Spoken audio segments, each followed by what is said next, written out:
Welcome to the Professor's DuBois channel. This is Professor Corey, and this video is a mini lecture based on our 5th lecture covering material from Chapter 4. Molarity is a concentration unit that is very common in chemistry. It is used to quantitatively describe how concentrated or dilute a solution is. Molarity is defined as the number of moles of solute per liter of solution. Notice that it is a derived unit, so we can use this as a factor, and since one of the units is mole, we have a new bridge to Mole Island if given a volume of a solution and the molarity. Often, the capital M is used to represent molarity. It is good practice to rewrite that as mole divided by liter for the upcoming calculations. This question asks to find the molarity. We know that molarity is moles of solute divided by liters of solution. So in this example, we have to perform two calculations. First, we have to convert the volume given to liters. Then we can divide the number of moles provided by this volume to obtain the molarity. This problem requires an additional step.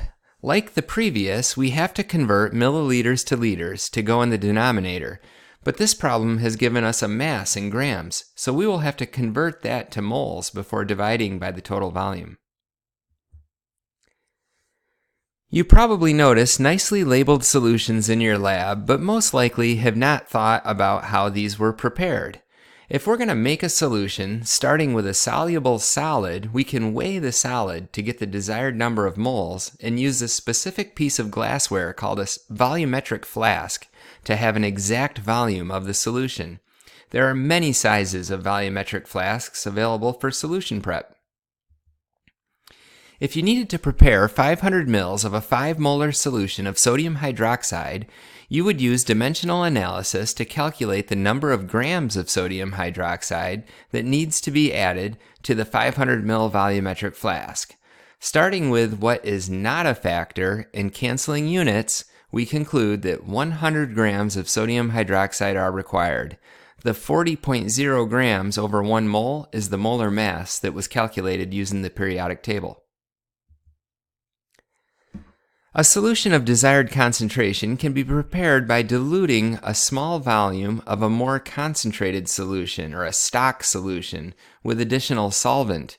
This is achieved by pipetting an exact amount of stock solution and transferring it to another volumetric flask, and then adding solvent to the fill line of the flask. These pieces of glassware are very accurate and precise for an experienced user.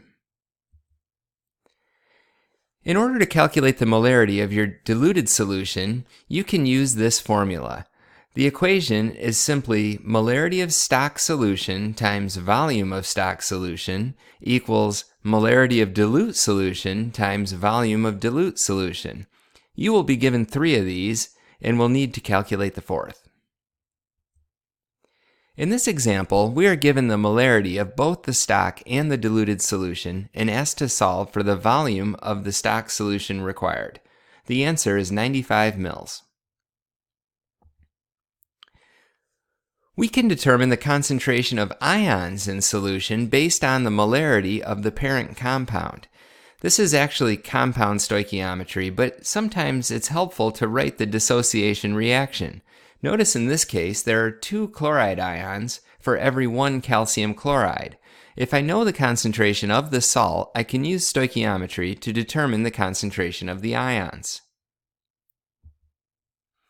This is the same type of problem, but in this case a mass is given. We can use the mass to determine the number of moles of the salt.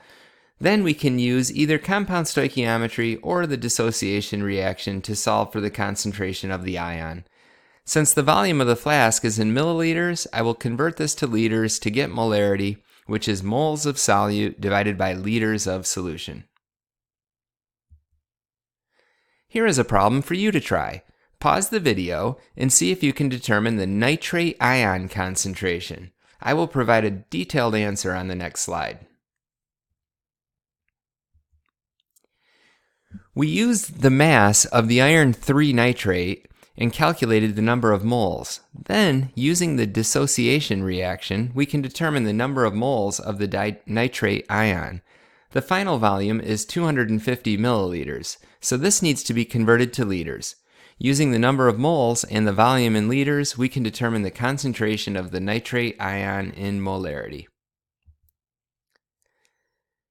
As mentioned before, we can use molarity as a bridge to mole island. In this example, we have a chemical reaction, and we want to know the volume of sulfuric acid that will produce 5.50 grams of carbon dioxide. There is a lot of information provided here, so it is useful to write the information under the corresponding compounds in the equation. Notice how I put molarity units as mole divided by liter to emphasize that it is a factor. The only piece of data that is not a factor is the 5.50 grams of CO2. Start here and be diligent with your units. Grams to moles of CO2, then use the balanced equation to obtain moles of sulfuric acid.